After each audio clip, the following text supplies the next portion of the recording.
نحمده ونصلي على رسوله الكريم اما بعد فقد قال الله تبارك وتعالى كما ورد في سورة حاميم السجدة اعوذ بالله من الشيطان الرجيم بسم الله الرحمن الرحيم ومن احسن قولا ممن دعا الى الله وعمل صالحا وقال انني من المسلمين ولا تستوي الحسنة ولا السيئة ادفع بالتي هي أحسن فإذا الذي بينك وبينه عداوة كأنه ولي حميم وما يلقاها إلا الذين صبروا وما يلقاها إلا ذو حظ عظيم وَإِمَّا يَنزَغَنَّكَ مِنَ الشَّيْطَانِ نَزْغٌ فَاسْتَعِذْ بِاللَّهِ إِنَّهُ هُوَ السَّمِيعُ الْعَلِيمُ صدق اللہ العظیم رب اشرح لي صدری ويسر لي أمری واحلل عقدة من لسانی يفقهوا قولی اللهم ربنا ألهمنا رشدنا وأعذنا من شرور أنفسنا اللهم أرنا الحق حقا وارزقنا اتباعه وأرنا الباطل باطلا وارزقنا اجتنابه آمین یا رب العالمین۔ قرآن حکیم کے مطالعے کے ایک منتخب نصاب کا سلسلے وار درس ان مجالس میں ہو رہا ہے۔ اس نصاب کا جو پہلا حصہ ہے وہ 4 نہایت جامع اسباق پر مشتمل ہے۔ ان میں سے آخری اور چوتھا اس وقت ہمارا زیر مطالعہ ہے۔ اس درس کے 2 حصے کیے جا سکتے ہیں۔ پہلی 3 آیات میں مرتبہ ولایت کا بیان ہے، جو یوں سمجھیے کہ انسان کے اکتساب اور محنت سے حاصل کیے ہوئے مقامات میں سے بلند ترین مقام ہے۔ اس سے اوپر کا مقام نبوت کا ہوتا تھا، لیکن وہ وہبی تھا، کسبی نہیں تھا، اپنے ارادے سے، اپنی محنت سے، اپنی مشقت سے، اپنی کوشش سے حاصل نہیں کیا جا سکتا تھا۔ وہ اللہ تعالیٰ جس کو چاہتا تھا دیتا تھا۔ پھر یہ کہ اس سے ایک بلند تر مقام رسالت کا ہے، لیکن یہ کہ عام انسانی سطح اور اس کی محنت، اس کی اکتسابی جد و جہد، اس کے ذریعے سے جو مقام بلند ترین حاصل ہو سکتا ہے وہ مرتبہ ولایت ہے۔ تو ہم پڑھ چکے ہیں کہ اللہ تعالیٰ کی ربوبیت پر دل کا ٹھک جانا، ان الذین قالوا ربنا اللہ ثم استقاموا، اطمینان اور چین، اللہ میرا رب ہے، میرا مالک ہے، میرا ہمدرد ہے، میرا بہی خواہ ہے، خیر خواہ ہے، میری بھلائی چاہتا ہے، میرا دوست ہے، میرا پشت پناہ ہے۔ یہ کیفیت جب پیدا ہو جاتی ہے تو ظاہر بات ہے کہ اب اس کے لیے نہ دنیا کی زندگی میں کسی رنج کا کوئی سوال ہے، نہ حزن کا کوئی سوال ہے، نہ خوف کا کوئی سوال ہے۔ تو جیسے کہ سورہ یونس کی آیات میں کہا گیا، الا ان اولیاء اللہ لا خوف علیہم ولا هم یحزنون، اللہ کے اولیاء، اللہ کے ولی، ان کا معاملہ تو یہ ہوتا ہے کہ نہ انہیں کسی شے کا خوف ہوتا ہے اور نہ کوئی حزن۔ وہی بات یہاں آئی، ان الذین قالوا ربنا اللہ ثم استقاموا تتنزل علیہم الملائکۃ الا تخافوا ولا تحزنوا وابشروا بالجنۃ التی کنتم توعدون۔ اس کے بعد جو بھی ان کے مراتب عالیہ ہوں گے جنت میں، ان کا بیان ہے۔ پھر دوسرا حصہ جو اس سبق کا ہے وہ اس پر مشتمل ہے کہ جو شخص اس مرتبے تک پہنچ گیا ہو روحانی اعتبار سے، اب اس کے لیے زندگی میں سب سے بڑی خوشی، سب سے بڑی مسرت اسی شے سے حاصل ہو سکتی ہے کہ وہ اللہ کے بندوں کو اسی راستے پر لے آئے۔ دنیا کی لذتیں، دنیا کی آسائشیں اس کے لیے بے معنی ہوتی ہیں۔ اس کے دل کی کلی اگر کھلتی ہے تو اس سے کہ اللہ کے کچھ بندے اس کے ذریعے سے اللہ سے متعارف ہو جائیں، اللہ کو پہچان لیں، اللہ سے محبت کرنے لگے، اللہ کے ساتھ خلوص و اخلاص کا تعلق قائم کر لیں، اللہ کی بندگی کریں، اللہ کو اپنا مطلوب و مقصود بنا لیں، اس کے لیے دعوت اللہ ان کی زندگی کے اندر اب اہم ترین چیز جو نظر آئے گی وہ کیا ہے؟ وَمَنْ أَحْسَنُ قَوْلًا مِّمَّنْ دَعَا إِلَى اللَّهِ وَعَمِلَ صَالِحًا وَقَالَ إِنَّنِي مِنَ الْمُسْلِمِينَ۔ اس شخص سے بہتر بات اور کس کی ہو سکتی ہے؟ زبان تو اللہ نے سب کو دی ہے، بہت سے لوگوں کی زبانیں قینچیوں کی طرح چلتی ہیں، واعظین ہیں وہ اپنے اسی زبان کی زبان ترازی اس کے ذریعے سے روزی کماتے ہیں، نذرانے وصول کرتے ہیں، وہ کلا ہیں اچھی اگر پریزنٹیشن کر سکتے ہیں مقدمے کی اسی قوت بیانیہ سے تو ظاہر بات ہے کہ فی پیشی وہ زیادہ معاوضہ حاصل کر سکیں گے۔ بڑے بڑے ڈیمیگوگز، بڑے بڑے جو عوامی مقرر ہوتے ہیں وہ پھر لیڈر بن جاتے ہیں، پھر وہ ڈکٹیٹر بن جاتے ہیں، جس کی سب سے بڑی مثال جو ہے وہ ہٹلر ہے۔ تو اس طریقے سے زبان کا استعمال تو لوگوں کے پاس ہے، لیکن اس کا بہترین استعمال کیا ہے؟ اللہ کے بندوں کو اللہ کی طرف بلانا۔ یہ دعوت اللہ کا موضوع میرا اتنا پسندیدہ تھا کہ جیسے میرے وہ دو کتابچے ہیں بنیادی ہماری اس دعوت کے اعتبار سے، مسلمانوں پر قرآن مجید کے حقوق اور اسلام کی نشرت ثانیہ کرنے کا اصل کام، یہ سن 68 کے یا 67-68 کا دور ہے جس میں کہ میں نے یہ دونوں چیزیں لکھی۔ اسی زمانے میں میں نے دعوت اللہ کے موضوع پر ایک تقریر کی تھی، اور وہ تقریر پھر کیسٹ سے اتار کر شائع کی گئی، پھر اس کا انگلش ٹرانسلیشن بھی شائع ہوا، کال ٹورڈز اللہ۔ یہ چیزیں موجود ہیں، آپ حضرات ان کا مطالعہ کریں، غور سے دیکھیں اس میں دعوت اللہ کی شرائط کیا ہیں۔ یہاں تو صرف دو بیان ہوئی ہیں، وَمَنْ أَحْسَنُ قَوْلًا مِّمَّنْ دَعَا إِلَى اللَّهِ وَعَمِلَ صَالِحًا۔ جو بھی اللہ کی طرف دعوت دے رہا ہو اس کا اپنا عمل ستھرا صاف، اس کا کردار جو ہے شفاف ہونا چاہیے، اس کا دامن داغدار نہیں ہونا چاہیے، دھبے نہیں ہونے چاہیے، لوگ جانیں اسے، پہچانیں کہ ایک بھلا انسان ہے، نیک انسان ہے، جس بات کی دعوت دے رہا ہے اس پر خود عامل ہے، عمل پیرا ہے۔ یہ ہے وہ شے کہ جو دعوت کے اندر تاثیر پیدا کرتی ہے۔ بصورت دیگر کیا ہوتا ہے؟ اگر کوئی بہت ہی گراس ڈسپیرٹی ہے، کہ بہت اونچی باتیں رہا ہے اور اپنے عمل میں بہت ہی نیچے ہے، اگر بہت بڑی جو ہے خلیج قول اور عمل میں حائل ہوگی تو دعوت بدنام ہو جائے گی۔ نہ صرف یہ کہ وہ مؤثر نہیں ہوگی، وہ ایکسرسائز ان یوٹیلیٹی بن جائے گی، فیوٹیلیٹی بن جائے گی، بلکہ دعوت بدنام ہو جائے گی۔ یہ ہے دو انتہائیں جو میں نے بیان کی۔ البتہ اس میں ایک اندیشہ یہ ہوتا ہے، شیطان یہ پٹی پڑھا سکتا ہے لوگوں کو، ابھی تم کامل نہیں ہو، تم دعوت کا کام مت شروع کرو، دیکھو تمہارے اندر یہ کمی ہے، یہ نقص ہے، یہ کوتاہی ہے۔ اب ظاہر بات ہے کوئی بھی انسان سوائے نبیوں کے کامل تو نہیں ہوتا، کہیں نہ کہیں کوئی خطا، کہیں نہ کہیں کوئی انگلی دھرنے کی جگہ تو نکل ہی آئے گی۔ بلکہ اس کو تو ایسا کہتے ہیں، میں مثال دیا کرتا تھا کہ جیسے پیاز کا ایک چھلکا اتاریے تو آگے پھر چھلکا ہی ہے، یہ چھلکوں ہی کا مجموعہ ہے، پیاز کسے کہتے ہیں؟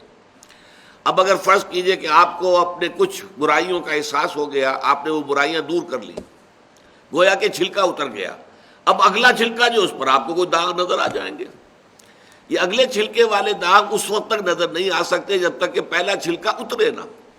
پہلا چھلکا اترے گا تو دوسرے چھلکے کے داغ نظر آئیں گے، دوسرا اترے گا تو تیسرے کے داغ نظر آئیں گے، اور یہ سلسلہ کبھی ختم ہونے والا نہیں ہے۔ کوئی انسان کامل نہیں ہو سکتا، لہذا اس کی وجہ سے دعوت سے بالکل انسان کنارہ کش رہے، یہ درست نہیں ہے۔ اس سے تو گویا کہ شر کو فائدہ ہوا، شیطان کو فائدہ ہوا اور نقصان دین کا ہوا۔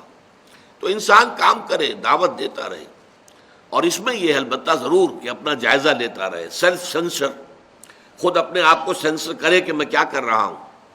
اور اس میں ایک فائدہ بھی ہو سکتا ہے کہ آٹو سجیشن کی بات ہو سکتی ہے کہ جب میں کہہ رہا ہوں لوگوں سے یہ کرو یہ کرو یہ کرو تو اس کا مجھ پر ایک اثر ہوگا کہ تم بھی کرو بھائی، تم اس کے اندر بسم اللہ کرو، تمہاری دعوت بھی مؤثر ہوگی تو اسی شکل میں ہوگی۔ لہذا ان دونوں انتہاؤں کے بین بین چلنے کی ضرورت ہے، نہ تو یہ ہو کہ صرف اس وجہ سے کہ میں تو ابھی کامل نہیں ہوں، اگر دعوت کے کام سے دستکش رہے انسان تو ظاہر بات ہے کہ نقصان دین کا ہوا اور وہ جو شیطان کا فائدہ ہوا۔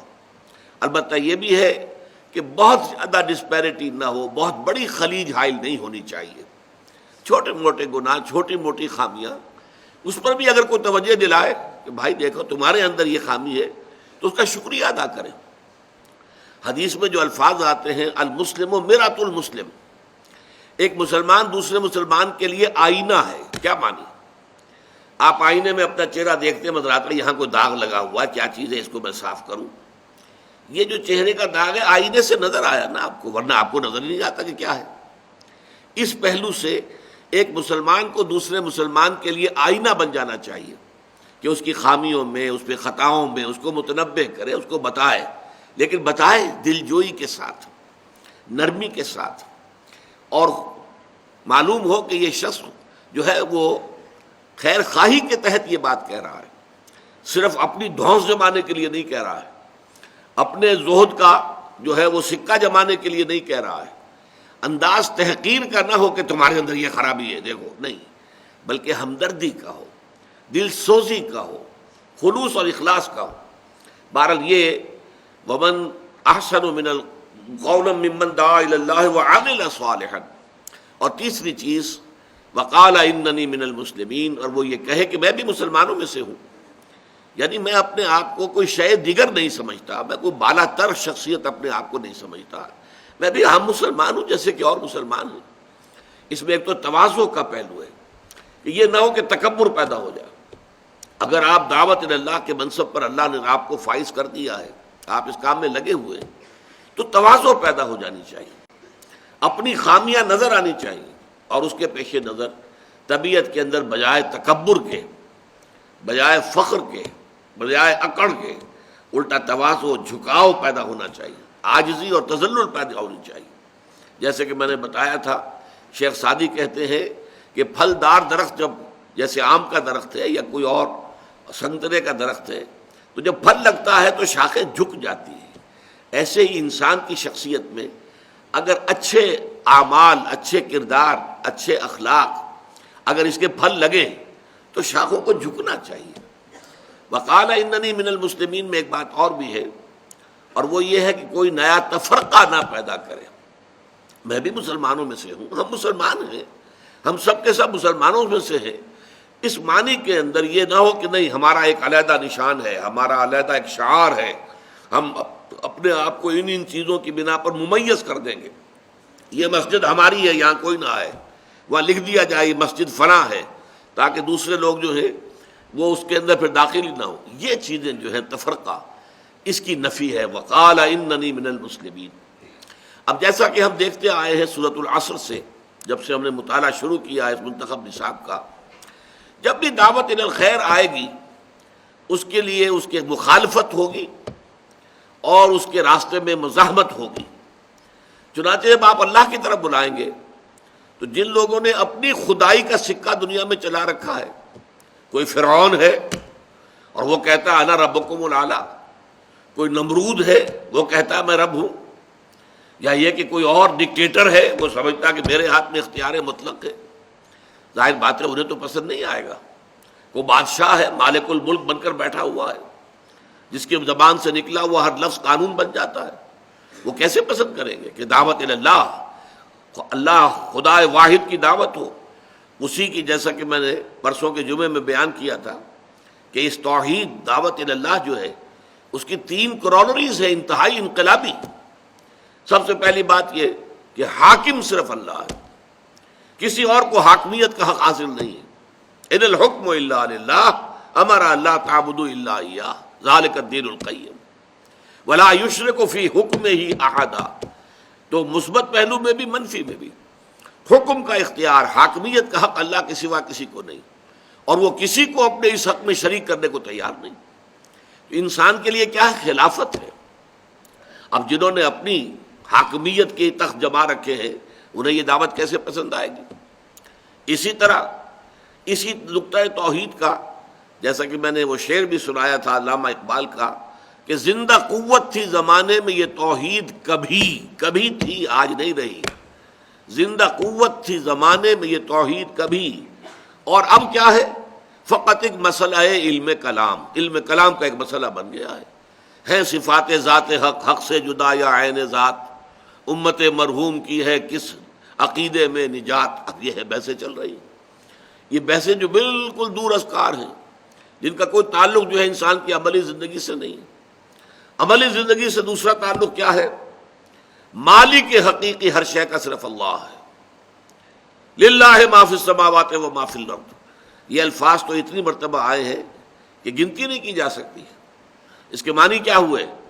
ملکیت تامہ، مکمل ملکیت، مخلوق میں سے کسی کو کسی شے کی حاصل نہیں. ہاں مخلوق کے لیے امانت ہے. این امانت چند روزہ نزد ماست، در حقیقت مالک ہر شے خداست. اب نوٹ کیجئے، یہ ملکیت انسانی کی نفی یہ کسی 20ویں صدی عیسوی کے کمیونسٹ شاعر کا یہ شعر نہیں ہے جو میں نے آپ کو سنایا. یہ 800 برس قبل کے شیخ سعدی کا شعر ہے. این امانت چند روزہ نزد ماست. اگر میرا مکان ہے تو یہ میری ملکیت نہیں ہے، یہ اللہ تعالیٰ کی ملکیت ہے، میرے پاس امانت ہے. مکان تو دور رہا، میرا یہ ہاتھ جو ہے یہ اللہ کی ملکیت ہے، میرے پاس امانت ہے. امانت کو میں اصل مالک کی مرضی کے مطابق استعمال کر سکتا ہوں. اس کی مرضی کے خلاف اگر استعمال کروں گا خیانت ہو جائے گی. اور تیسرے یہ کہ اللہ تعالیٰ ہی نے تمام انسانوں کو پیدا کیا تو تمام انسان برابر ہیں. پیدائشی طور پر نہ کوئی اونچا ہے نہ نیچا ہے، نہ گھٹیا ہے نہ بڑھیا ہے، نہ اعلیٰ ہے نہ ادنا ہے، کوئی نہیں. سب انسان برابر ہیں. لا فضل لعربی علی عجمی ولا لعجمی علی عربی ولا لأحمر علی اسود ولا لأسود علی احمر الا بالتقوی. کسی عربی کو کسی اجمی پر کوئی فضیلت نہیں، کسی عجمی کو کسی عربی پر کوئی فضیلت نہیں، کسی گورے کو کسی کالے پر کوئی فضیلت نہیں، کسی کالے کو کسی گورے پر کوئی فضیلت نہیں. فضیلت کا معیار صرف تقویٰ ہے. تو یہ ہے در حقیقت وہ معیارات. یہ دعوت جب بھی سامنے آئے گی مزاحمت ہوگی، لوگ مقابلہ کریں گے. جن کے ویسٹڈ انٹرسٹ ہیں، جنہوں نے اپنے نظام بنا رکھے ہیں، سرمایہ دارانہ نظام ہے، ہیوز اور ہیو ناٹس کے اندر معاشرہ تقسیم ہو چکا ہے، استبدادی نظام ہے، اوپریسرز اینڈ دی اوپریسڈ، جو مستضعفین اور مستکبرین کے مابین معاشرہ منقسم ہے. وہ مستکبرین کبھی پسند نہیں کریں گے اس دعوت کو. وہ جنہوں نے اپنی خدائی کے تخت جما رکھے ہیں، ڈیوائن رائٹس آف کنگز، بادشاہوں کے اختیارات تو جو ہے خدائی اختیارات ہیں. یہ باقاعدہ فلسفہ رہا ہے پورے یورپ کی تاریخ کے اندر. ہندوستان میں بھی یہ بادشاہ لوگ کون ہوتے تھے؟ یہ سورج بنسی خاندان کے ہیں، یہ چندر بنسی خاندان کے ہیں. یعنی یہ در حقیقت دیوتاؤں کی نسل سے ہیں. یہ تو مقدس لوگ ہیں. ان کے اختیارات کو چیلنج نہیں کیا جا سکتا، ان کے مقابلے میں کھڑا نہیں ہوا جا سکتا. چندر بنسی سورج بنسی خاندان کے لوگ ہیں جو یہاں حکومت پر کر رہے ہیں. ان کا حق ہے حکومت کرنا. وہاں اگر یہ دعوت اللہ بلند کی جائے گی تو یقیناً مخالفت ہوگی، مزاحمت ہوگی، داعیوں کو ستایا جائے گا، مارا جائے گا، پیٹا جائے گا. آپ کو معلوم ہے کہ سقراط کو تو زہر کا پیالہ عدالت کے اندر پینا پڑا. عدالت میں اس کے سامنے یہ بات رکھی گئی تھی کہ تم جو باتیں بیان کر رہے اس سے ہماری نسل بگڑ رہی ہے، ہمارے آبائی عقیدے جو ہے نسل، ہماری نوجوان نسل جو ہے اس سے برگشتہ ہو رہی ہے. تو اب ایک ہی شکل ہے، یا تو تم زبان بند رکھو، خاموش رہو، بولو نہیں، اپنے دل میں جو عقیدہ چاہو رکھو، ہم تم سے کچھ نہیں کہیں گے، کوئی باس پرس نہیں کریں گے. لیکن اگر بیان کرو گے تو وہ ہمیں گوارا نہیں ہے. اگر بیان کرنے سے باز نہیں رہ سکتے تو یہ جو زہر کا پیالہ موجود ہے ابھی پی لو. اس نے فوراً اٹھایا اور پی لیا. حق کے بیان کرنے سے میں باز نہیں رہ سکتا. زندگی کے معنی کیا ہوئے؟ کاہے کے لیے زندہ رہنا ہے پھر؟ اس لیے زیستن برائے چیست، کس چیز کے لیے زندہ رہنا ہے؟ زیستن تو ہوتا ہے بغیر کسی مقصد کے لیے، برائے مقصد. زندگی برائے زندگی تو کوئی شے نہیں ہے. تو ومن احسن قولا ممن دعا الى الله وعمل صالحا وقال انني من المسلمین ولا تستوی الحسنة ولا السیئة. جب اس دعوت کے جواب میں مزاحمت ہو، مخالفت ہو، تو اب یہ ہے کہ اس کے دو مراحل ہوتے ہیں. نوٹ کر لیجئے، ان آیات میں پہلے مرحلے کا ذکر ہے، دوسرے کا ذکر نہیں ہے. پہلا مرحلہ ہے دعوت کا مرحلہ، جبکہ آپ کو ابھی اپنی بات کو پھیلانا ہے، لوگوں تک عام کرنا ہے، پہنچانا ہے. اس کے لیے you have to buy time, آپ کو وقت چاہیے. جیسے کہ سقراط نے اسی وقت پیالہ پی لیا تو بات ختم ہو گئی. لیکن یہ کہ اگر کسی معاشرے میں ممکن ہے آخری حکم نہ ہو یہ، بلکہ یہ ہو کہ مارا جائے، پیٹا جائے، لیکن اس پر انسان ڈٹا رہے، اپنی بات کہتا رہے، جوابی کارروائی کوئی نہ کرے. جوابی کارروائی کرے گا تو کچل دیا جائے گا، کیونکہ بہت تھوڑے تعداد میں اس کے حامی ہوں گے، اور معاشرہ جمع ہوا ہے، اس کا نظام ہے، اس کی فوجیں ہیں، اس کے سارے انتظامات ہیں، تو لہذا بہت ہی ان ایکول قسم کا مقابلہ ہو جائے گا. تو ان لوگوں کو تو ابھی وقت چاہیے تاکہ کثیر تعداد میں لوگوں تک اپنا پیغام پہنچا کر اور پھر انہیں منظم کر کے طاقت بنا کر میدان میں لا سکیں، ٹکرا سکے اس غلط نظام کے ساتھ. اس کے لیے میں نے جو لفظ استعمال کیا انگریزی کا وہ بہت ٹھیک ہے، ٹو بائی ٹائم، وقت چاہیے. اور اس وقت کا ذریعہ یہ ہے کہ جب انہیں ستایا جائے تو وہ جوابی کارروائی کوئی نہ کرے، پیسو ریزسٹنس جھیلیں، برداشت کریں، نعرے کھائیں، ہاتھ نہ اٹھائیں.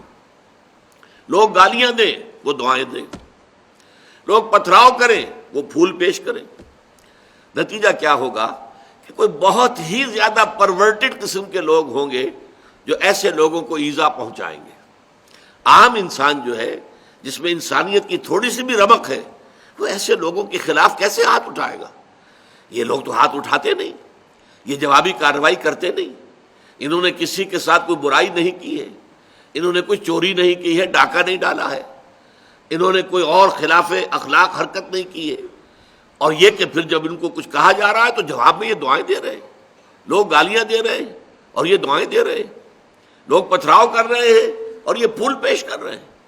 اگر یہ روش ہوگی تو وہ جو سائلنٹ میجورٹی ہوتی ہے، وہ سائلنٹ میجورٹی کی ہمدردیاں جو ہے وہ ان لوگوں کے ساتھ، داعیوں کے ساتھ، جو دعوت دینے والے لوگ ہیں، ان کی میجورٹی کی ان کی ہمدردیاں ان کے ساتھ ہو جاتی ہیں.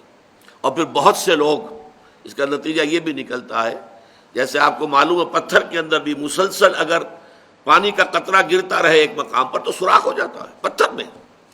اسی طرح بہت سے ہوتے ہیں سنگ دل لوگ جن کے دل پتھروں کے مانند ہوتے ہیں، لیکن اس طرز عمل سے کہ یہ لوگ جو ہے یہ تو کوئی جوابی کارروائی نہیں کرتے، کسی کا برا جو ہے نہ کہتے ہیں نہ کرتے ہیں، تو ان کے دلوں کے اندر بھی انقلاب آتا ہے. اس لیے فرمایا وَلَا تَسْتَوِي الْحَسَنَةُ وَلَا السَّيِّئَةُ، اچھائی اور برائی برابر نہیں ہوتے. ادفع باللتی احسن، جب تمہاری مخالفت ہو، جب تمہیں ستایا جائے، جب تمہیں مارا جائے، تمہیں ایذا دی جائے، پرسیکیوٹ کیا جائے، تم مدافعت کرو اس طور سے جو نہایت اعلیٰ ہو، نہایت حسین. جو میں نے عرض کیا کہ اینٹ کا جواب پتھر سے دینے کی بجائے اینٹ کا جواب پھول سے پیش کرو، گالی کا جواب دعا سے دو. اگر یہ کرو گے تو اس کا نتیجہ کیا ہوگا؟ فَإِذَا الَّذِي بَيْنَكَ وَبَيْنَهُ عَدَاوَةٌ، وہ سنگ دل انسان بھی کہ جو آپ کا بہت گہرا دشمن تھا، بہت بڑا دشمن، جانی دشمن، اس کا حال بھی یہ ہو جائے گا کہ انتہائی گرم جوش ساتھی اور حامی بن جائے گا. كَأَنَّهُ وَلِيٌّ حَمِيمٌ، ولی بن جائے گا، پشت پناہ بن جائے گا آپ کی شرافت سے، آپ کے حسن سلوک سے متاثر ہو کر. لیکن یہاں اب میں چاہتا ہوں کہ نوٹ کر لیں، یہ ہے مقام دعوت. اگلا مرحلہ ہے مقام اقامت، دین کو قائم کرنے کا مرحلہ. وہ مرحلہ کب آتا ہے؟ جبکہ اس دعوت کے ذریعے سے معتدبے تعداد میں لوگ جمع ہو جائیں، اس دعوت کو قبول کر کے اور تکلیفیں جھیل کر، مصائب برداشت کر کے ان کا کردار پختہ ہو جائے. تو خاک میں مل اور آگ میں جل، جب خشت بنے تب کام چلے. ان خام دلوں کے عنصر پر بنیاد نہ رکھ، تعمیر نہ کر.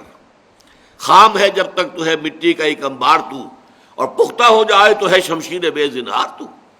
اگر یہ لوگ پختہ ہو گئے، ان کا عزم جو ہے قوی ہے، ڈسپلن مضبوط ہے، اور یہ تن من دھن قربان کرنے کو تیار ہیں، پھر اب اس نظام باطل کے ساتھ ٹکر لینی ہے. اس ٹکر میں ظاہر بات ہے کہ پھر وہاں تو اینٹ کا جواب پتھر سے دینا ہوگا، وہاں تو بدلہ لینا ہوگا. جیسی برائی ان کے ساتھ کی جائے گی ویسی ہی برائی کرنے کا ان کو بھی حق حاصل ہوگا. اگلے مرحلے میں جا کر صورت بدل جاتی ہے. یہی بات ہے کہ جس کو بعض ہمارے جو مغربی مصنفین ہیں انہوں نے اس فرق کو ہائی لائٹ کرنے کے لیے پروفیسر منٹگومری واٹ، ہم لوگ تو اصل میں ان لوگوں کی ظاہری باتوں سے متاثر ہو جاتے ہیں، جنرل ضیاء الحق صاحب نے انہیں خاص طور پر بلایا تھا ایک مرتبہ، جو سینٹرل مرکزی حکومت کے تحت ہو رہی تھی سیرت کانفرنس، اس میں تقریر کرنے کے لیے انگلینڈ سے بلایا، اور اس شخص نے اتنا زہر بھرا ہوا ہے، اس نے 2 کتابیں لکھی ہیں حضور کی سیرت پر، محمد at Mecca, Muhammad at Medina, اور ان دونوں میں کنٹراسٹ کو ہائی لائٹ کیا ہے۔ مکے میں تو محمد جو ہے صلی اللہ علیہ وسلم، ان کا حکم یہ تھا کہ چاہے تمہارے ٹکڑے کر دیے جائیں تم ہاتھ نہیں اٹھاؤ گے۔ مدینے میں آ کر وہی محمد ہے جو کہہ رہے ہیں کہ اینٹ کا جواب پتھر سے دو۔ تضاد ہو گیا کہ نہیں ہو گیا؟ یہ تضاد در حقیقت ہے تضاد، لیکن یہ تضاد ایک انقلابی عمل کے 2 مراحل کا ہے، ایک مرحلہ دعوت کا ہے، اس وقت جو ہے وہی شکل بہتر تھی اور اسی کو اختیار کیا گیا۔ بلکہ یہ بات ٹوائنبی نے کہی ہے، ٹوائنبی چونکہ اس دور میں فلسفی آف ہسٹری کا سب سے بڑا یوں سمجھیے کہ اتھارٹی سمجھا جاتا ہے، اس نے کہا Muhammad failed as a prophet but succeeded as a statesman مین۔ مکے میں وہ کہتا ہے کہ محمد چاہے نبی تھے یا نہیں تھے، کیونکہ وہ تو نہیں مانتا نبی، لیکن ان کا انداز نبیوں کا سا تھا، جیسا عیسیٰ تعلیم دیتے تھے، گلیوں میں پھرتے تھے، لوگوں کو اپنی بات پہنچاتے تھے، حضرت یحییٰ تھے، ایسا ہی نقشہ مکے کے اندر محمد کا بھی تھا صلی اللہ علیہ وسلم۔ وہاں تو وہ ناکام ہو گئے، وہاں سے تو انہیں جان بچا کر ان کے نزدیک بھاگنا پڑا، وہ اسے کہتے ہیں فرار، فلائٹ فرام مکہ۔ نو، ہمارے نزدیک یہ آلٹرنیٹ بیس کے لیے یہ ہجرت تھی۔ بہرحال مدینے میں آ کر محمد جو ایک اسٹیٹس مین کی حیثیت سے، ایک بڑے سیاستدان کی حیثیت سے، ایک بڑے حاکم اور ایک سپہ سالار کی حیثیت سے سامنے آتے ہیں، دیر ہی سکسیڈڈ، وہاں کامیاب ہو گئے۔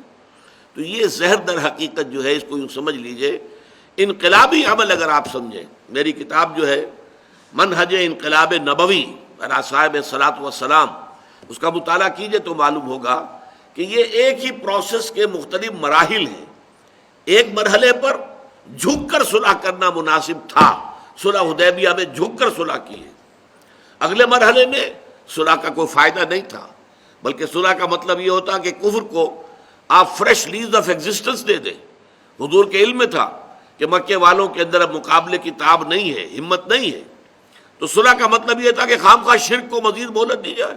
آپ نے صلح نہیں کی، حالانکہ ابو سفیان چل کر آیا ہے اور آ کر وہ سفارشیں بھی جو ہے وہ ڈلوا رہا ہے، حضور نہیں سن رہے۔ تو یہ ہر مرحلہ وہ انقلابی عمل کے مراحل کے تقاضے مختلف تھے، ان میں تضاد نہیں ہے۔ تو یہ بات ذرا جو ہے اگلی سورت جو ہے سورہ شورا، سورہ حمیم سجدہ کے بعد، ہمارے منتخب نصاب میں وہ حصہ شامل نہیں ہے، لیکن سورہ شورا کا مرکزی مضمون ہے اقامت الدین۔ شرع لکم من الدین ما وصی بہ نوحا والذی اوحینا الیک وما وصینا بہ ابراہیم وموسیٰ وعیسیٰ ان اقیموا الدین ولا تتفرقوا فیہ۔ اے مسلمانوں، دین تو تمہارے لیے بھی وہی ہے جو ہم نے نوح کو دیا تھا، ابراہیم کو دیا، موسیٰ کو دیا، عیسیٰ کو دیا، لیکن تم پر وہ دین کامل کر دیا گیا۔ الیوم اکملت لکم دینکم واتممت علیکم نعمتی ورضیت لکم الاسلام دینا۔ اب تمہارا فرض ہے اسے قائم کرو، نافذ کرو۔ یہ اقامت دین کی صورت ہے سورہ شورا۔ اس میں فرمایا گیا ہے والذین اذا اصابہم البغی ہم ینتصرون۔ یہاں مقام مدح میں اہل ایمان کی وہ لوگ جن پر جب کوئی زیادتی کی جاتی ہے تو وہ بدلہ لیتے ہیں۔ اب دیکھیے یہاں کا اور وہاں کا کنٹراسٹ آ گیا۔ یہاں ادفع باللتی احسن، آپ گالی کے جواب میں دعا دیں جیسے کہ مکے میں ہوتا رہا، لیکن اس کے بعد آپ کو معلوم ہے مدینے میں آ کر والذین اذا اصابہم البغی ہم ینتصرون وجزاء سیئۃ سیئۃ مثلھا۔ بدی کا، برائی کا بدلہ ویسی ہی برائی ہے جیسا وہ تمہارے ساتھ کرتے ہیں۔ جیسے ایک اور مقام پر آیا ہے اخرجوہم من حیث اخرجوکم، نکالو ان مشرکوں کو وہاں سے جہاں سے کہ انہوں نے تمہیں نکالا ہے۔ یہ جو ہے اینٹ کا جواب پتھر، ترکی بترکی جواب، یہ ہے در حقیقت اقامت دین کی جد و جہد۔ تو یہ میں نے آپ کے سامنے بیان کر دیا کہ یہاں جو کچھ بیان ہو رہا ہے وہ در حقیقت مقام دعوت کے حوالے سے ہے۔ جب مرتبہ اقامت میں بات آتی ہے تو پھر وہاں پر بدلہ، انتقام، اسی لیے وہاں پر تو کھل کر کہا گیا ہے وَلَمَنِ انتَصَرَ بَعْدَ ظُلْمِهِ فَأُولَٰئِكَ مَا عَلَيْهِم مِّن سَبِيلٍ، جو کوئی بدلہ لیتا ہے اس کے بعد کہ اس پر ظلم کیا گیا ہو تو اس کو کوئی ملامت نہیں کی جا سکتی، بدلہ لینا اس کا حق ہے۔ لیکن یہ ہے مرتبہ دعوت، وَمَنْ أَحْسَنُ قَوْلًا مِّمَّنْ دَعَا إِلَى اللَّهِ وَعَمِلَ صَالِحًا وَقَالَ إِنَّنِي مِنَ الْمُسْلِمِينَ وَلَا تَسْتَوِي الْحَسَنَةُ وَلَا السَّيِّئَةُ ادْفَعْ بِالَّتِي أَحْسَنُ فَإِذَا الَّذِي بَيْنَكَ وَبَيْنَهُ عَدَاوَةٌ كَأَنَّهُ وَلِيٌّ حَمِيمٌ وَمَا يُلَقَّاهَا إِلَّا الَّذِينَ صَبَرُوا وَمَا يُلَقَّاهَا إِلَّا ذُو حَظٍّ عَظِيمٍ۔ اور یہ مقامات نہیں عطا ہوتے مگر صرف انہی کو کہ جو صبر والے ہیں، صبر کرنے والے ہیں۔ دیکھیے اب سورۃ العصر میں جو آخری بات تھی وَتَوَاصَوْا بِالصَّبْرِ، جہاں پھر وہی بات آ گئی، تکلیف آئی ہے تو جھیلیے، برداشت کیجیے۔ مکہ کا تصور کیجیے آپ، کیسی کیسی مصیبتیں، کیسی کیسی آزمائشیں، کیسی کیسی ان کے لیے جو ہے طرح طرح کی اذیتیں، کوفت، جسمانی بھی قولی بھی، یہ سب ہوئی، برداشت کی، مارا گیا ہے، بھوکا رکھا گیا ہے، زنجیروں میں جکڑ کر گھروں میں ڈال دیا گیا ہے، ایک صف لے کر، چٹائی لے کر اس میں لپیٹ کر اور دھواں دے دیا گیا ہے کہ دم گھٹ رہا ہے۔ اور یہ کس کے ساتھ ہو رہا ہے؟ خاندان بنو امیہ کے چشم و چراغ حضرت عثمان کے ساتھ ہو رہا ہے رضی اللہ تعالی عنہ۔ یعنی عام غلاموں کے ساتھ جو کچھ ہو رہا تھا اس کا آپ کیا تصور کر سکتے ہیں؟ یہ جب اونچے گھرانوں کے نوجوانوں کے ساتھ یہ سلوک ہو رہا تھا، جس کی وجہ سے حضرت عثمان رضی اللہ تعالیٰ عنہ نے ہجرت کی ہے، ہجرت حبشہ، اور ان کے ساتھ حضور کی صاحبزادی جو حضرت عثمان کی اہلیہ تھی وہ بھی ساتھ گئیں۔ تو فرمایا وَمَا يُلَقَّاهَا إِلَّا الَّذِينَ صَبَرُوا، نہیں دیے جاتے یہ مقامات بلند مگر انہی کو جو صبر کرنے والے ہیں۔ وَمَا يُلَقَّاهَا إِلَّا ذُو حَظٍّ عَظِيمٍ، اور نہیں دیے جاتے یہ مقامات اور یہ مراتب عالیہ۔ میں نے عرض کیا تھا نا کہ یہ مقام بلند ترین مقام جو ہے انسان کے لیے کسبی اعتبار سے، اپنی محنت سے، اپنی کوشش سے جو بلند ترین مقام انسان حاصل کر سکتا ہے وہ ان 7 آیات میں بیان ہوا ہے۔ پہلے 3 آیات میں مرتبہ ولایت، اور باقی 4 آیات میں اب اللہ کی طرف لوگوں کو بلانا اور اس کے تقاضے اور اس کا طرز عمل۔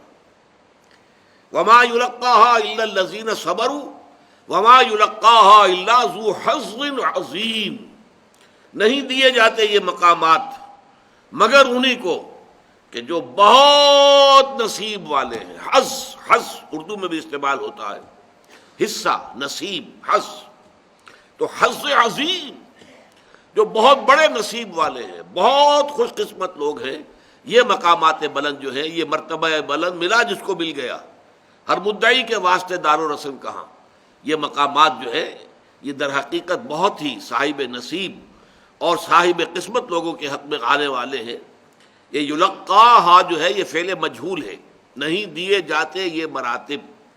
اگرچہ عام طور پہ ترجمہ اگر آپ دیکھیں گے تو یہاں فعل معروف کے اندر ہی اس کا جو ہے ترجمہ کر دیا گیا ہے، نہیں حاصل کر سکتے ان مقامات عالیہ کو، ان بلند مراتب کو، مگر وہی لوگ کہ جو صبر کرنے والے ہیں، اور نہیں حاصل کر سکتے ان مقامات بلند کو مگر وہ کہ جو بہت بڑے نصیب والے ہیں۔ اب آخر میں فرمایا وَإِمَّا يَنزَغَنَّكَ مِنَ الشَّيْطَانِ نَزْغٌ فَاسْتَعِذْ بِاللَّهِ، اور اگر کبھی تمہیں کوئی اکساہٹ ہو ہی جائے، شیطان جو ہے تمہارے اندر وسوسہ اندازی کر کے تمہارے اندر غصے کی کیفیت پیدا کر دے، ظاہر بات ہے انسان انسان ہے، آپ نے 10 مرتبہ لوگوں کی بری باتیں سنی اور خاموش رہے، یا اچھی بات میں جواب دیا، انہیں دعائیں دی، 11ویں مرتبہ ہو سکتا ہے کہ آپ کو غصہ آ جائے۔ لیکن یہ غصہ اگر آیا ہے، جان لو مقام دعوت میں اگر یہ غصہ آیا ہے، یہ شیطان کی طرف سے وسوسہ ہے۔ یہ نزغ کے لفظ کو پہچان لیجئے، عربی میں ایک بڑا اس اعتبار سے بڑا خوبصورت معاملہ ہے، نزع عین کے ساتھ۔ نزع کے معنی کسی سے کوئی چیز کھینچ لینا، اسی لیے ہم کہتے ہیں عالم نزع میں تھا، جبکہ جان جو ہے کسی انسان کی کھینچی جا رہی ہے تو عالم نزع میں ہے. اور اس کے برعکس عین کے اوپر نقطہ لگ گیا، نزع کی بجائے نزغ بن گیا غین کے ساتھ. اس کے معنی کسی چیز میں کوئی شے داخل کر دینا، دخول فی امر لافسادہ، اس میں فساد پیدا کرنے کے لیے، وسوسہ ڈال دینا دل میں، یا اکساہٹ، جسے اکساہٹ کہتے ہیں، چھوت لگ جانا کہیں، یہ دھوکہ جس کو کہتے ہیں. کہیں آپ دیکھیں گے کہ کچھ لوگوں کے درمیان کوئی نزاع ہو رہا ہے تو کوئی شخص ذرا دوسرے کو ذرا دھوکہ لگاتا کہ جواب دو نا، آپ آؤ میدان میں. تو یہ جو ہے در حقیقت یہ سب شیطان کی طرف سے ہے. شیطان چاہتا ہے کہ فساد پیدا ہو جائے، شیطان چاہتا ہے کہ لوگوں کی عصبیت جاہلیت جو ہے وہ بھڑک اٹھے. اس لیے قرآن یہ کہتا ہے مسلمانوں، ان مشرکوں کے معبودان باطل کو گالیاں نہ دینا کبھی. وہ پلٹ کر اللہ کو گالی دیں گے، کیا فائدہ؟ وہ ان کے معبود ہیں، وہ معبود مانتے ہیں. کہو یہ کہ وہ غلط ہے، ان میں کچھ نہیں ہے، لیکن گالی مت دینا. لا تسبوا الذین یدعون من دون اللہ، اللہ کے سوا جن کو یہ پکارتے ہیں انہیں کبھی گالی مت دینا، اس لیے کہ پھر وہ زیادتی میں آ کر اور انتقام کے طور پر اللہ تعالیٰ کو گالی دیں گے. اسی طریقے سے یہ ہے کہ آپ جو ہے غصے میں نہ آئیں. غصے میں آنا مقام دعوت کے منافی ہو جائے گا. بلکہ میں تو کہا کرتا ہوں کہ جو بدھ مت کے بھکشو کا ایک کانسیپٹ ہے، بدھ مت کے بھکشو درویش، بالکل درویش، دنیا کی کسی شے سے کوئی تعلق ہی نہیں. وہ لوگ جو ہے ہر طرح سے یوں سمجھیے کہ بے نفسی کی انتہا. یہ حضرت عیسیٰ علیہ السلام کے پیروکاروں میں بھی ایسے لوگ پیدا ہوئے. بہت سے لوگ جو ہے غلط راستوں پر بھی پڑ گئے، لیکن بہت سے لوگ بڑے خالص رہبانیت والا معاملہ انہوں نے اختیار کیا تو انہوں نے واقعتاً اس کو پھر پورا نبھایا بھی ہے. ایسے لوگ بھی دنیا میں گزرے ہیں، نبھایا ہے. اسی طرح بدھ مت کے بھکشیوں نے، تبھی یہ دعوت اتنی پھیلی ہے دنیا کے اندر. گوتم بدھ کی دعوت کہاں سے کہاں پہنچ گئی، کہاں ہندوستان اور کہاں سارا فار ایسٹ جو ہے، چائنا، یہ سب کے سب گوتم بدھ کے ماننے والے. بلکہ ہندوستان سے تو گوتم بدھ کے مذہب کو نکال ہی دیا گیا، وجود ہی نہیں ہے، سارا کا سارا بیرون ہند ہے. تو یہ ساری چیزیں جو ہے یہ درویشی، اس درویشی کے اندر یہ خیر ہے، اس کے اندر یہ تاثیر ہے، اس سے لوگ جو ہے اثر پکڑتے ہیں. فَإِذَا الَّذِي بَيْنَكَ وَبَيْنَهُ عَدَاوَةٌ كَأَنَّهُ وَلِيٌّ حَمِيمٌ. یہ واقعہ ہے، یہ شاعری نہیں ہے، یہ حقیقت ہے، اس کے نتائج نکلتے ہیں. لیکن اگر تمہیں کبھی کسی وقت کوئی اکساہٹ محسوس ہو، تمہیں طیش آنے لگے، غصے کے آثار تمہیں اپنے اندر محسوس ہوں، اما ينزغنك من الشیطان نزغ، تو یہ شیطان کا نزغ ہوگا، یہ شیطان کا وسوسہ ہوگا، یہ شیطان کی طرف سے اکساہٹ ہوگی. فاستعذ باللہ، فوراً اللہ کی پناہ میں آ جاؤ، فوراً کہو اعوذ باللہ من الشیطان الرجیم. شیطان رجیم، شیطان مردود کی اس اکساہٹ سے، اس کی وسوسہ اندازی سے میں اللہ تعالیٰ کی پناہ میں آتا ہوں. اس کے اندر بھی در حقیقت بہت عجز اور تذلل کا معاملہ ہے. انسان بلند سے بلند مقام پر پہنچ کر بھی یہ نہ سمجھے کہ میں تو بس کامل ہو گیا، مجھ پر شیطان کا کوئی وار کارگر ہو ہی نہیں سکتا. بعض مواقع پر حضور کو بھی غصہ آ گیا ہے. یہ آخر آپ کے ساتھ طبع بشری جو ہے وہ تو لگی ہوئی تھی. قُلْ إِنَّمَا أَنَا بَشَرٌ مِثْلُكُمْ يُوحَىٰ إِلَيَّ أَنَّمَا إِلَٰهُكُمْ إِلَٰهٌ وَاحِدٌ. انسان تو تھے نا آخر. غزوہ احد میں غصہ آ گیا.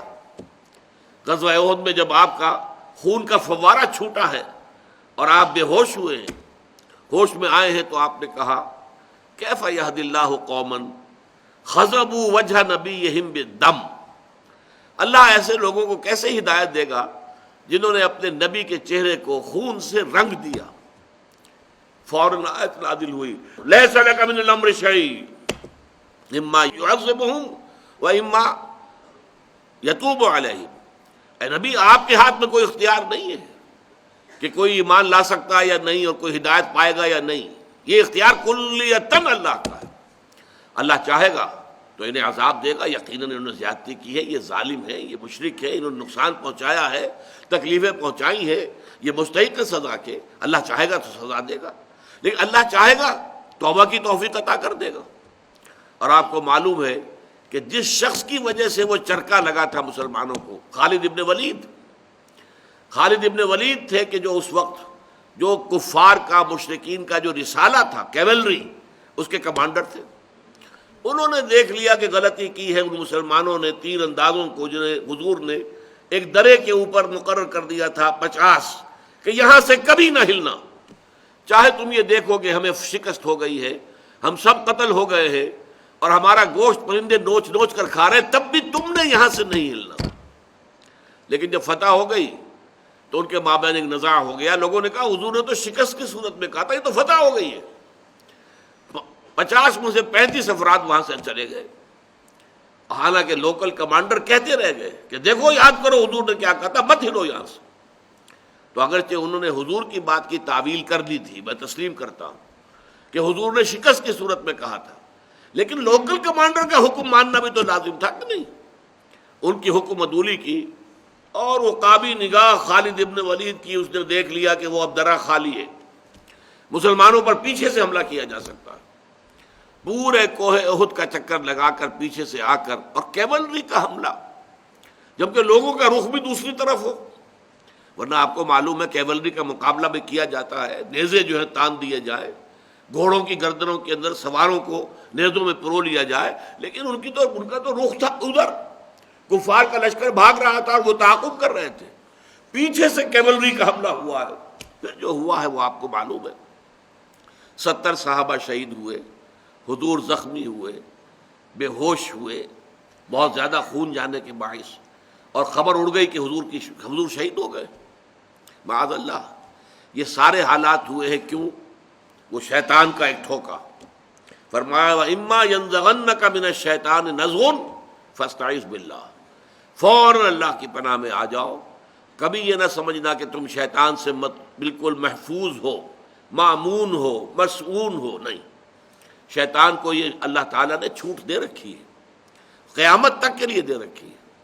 الذی یوسوس فی صدور الناس من الجنۃ والناس، یہ اللہ تعالیٰ کی طرف سے اسے اختیار ہے، وہ کسی کو غلط بات پر مجبور نہیں کر سکتا، لیکن کسی انسان کے اندر اس کے جو سفلی جذبات ہیں ان کو بھڑکانے کا اسے اختیار حاصل ہے، وہ پھونکے مارتا ہے۔ حدیث میں آتا ہے کہ وہ انسان کے دل پر اپنی تھوتنی جما لیتا ہے، جیسے یہ سور کا منہ ہوتا ہے اسے ہم تھوتنی کہتے ہیں، اسی طرح شیطان کی وہ تھوتنی ہوتی ہے، وہ جو ہے وہ غافل دل جو ہے جس میں اللہ تعالیٰ کی یاد نہیں ہے، اس پر وہ اپنی تھوتنی جما کر پھونکے مارنا شروع کرتا ہے، تاکہ وہ جو نفس کے تقاضے ہیں، نفس امارہ، ان النفس لامارۃ بالسوء، وہ بھڑک اٹھے، مشتعل ہو جائے۔